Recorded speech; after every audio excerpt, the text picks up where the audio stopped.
இவங்களுக்கு எல்லாம் யாருங்க உணவு பாதுகாப்புத்துறை பதவி கொடுத்தது? ரீசெண்டா பாத்தீங்கன்னா உணவு பாதுகாப்புத்துறை நிறைய இடங்கள்ல சோதனை நடத்திட்டு இருக்காங்க. அதுலயும் குறிப்பா நம்ம அன்றாட வாழ்வில் சாப்பிடுற தர்பூசணி பழம், ஆப்பிள் பழம் இதுல எல்லாம் சோதனை நடத்திட்டு இருக்காங்க. சரி, அப்படி இவங்க எங்கெல்லாம் சோதனை நடத்துறாங்க பார்த்தா பெரிய பெரிய கடையில எல்லாம் கிடையாதுங்க. சின்ன சின்ன கடை, ரோட்டோரமா இருக்க கடையில சோதனை நடத்திட்டு இருக்காங்க. சரி, அப்படி இவங்க என்னதான் சொல்றாங்கன்னு பார்த்தா தர்பூசணி பழம் சிவப்பா இருக்குன்னு சொல்லிட்டு உள்ள வந்து சிவப்பு கலர் சாயத்தை ஏத்துறாங்க. அது மட்டும் இல்லாம ஆப்பிள் பழம் கெடாம இருக்கிறதுக்கு மேல வந்து மெழுகு ஊத்துறாங்க. அது மட்டும் இல்லாம ஊசி மூலியமா கெமிக்கல் ஏத்துறாங்க அப்படின்னு சொல்றாங்க. இது எப்படி தெரியுமாங்க இருக்கு?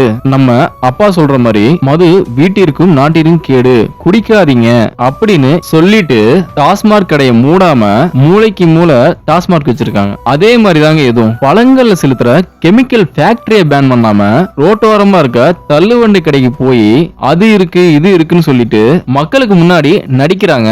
என்னங்க நான் சொல்றது சரிதானே? நன்றி.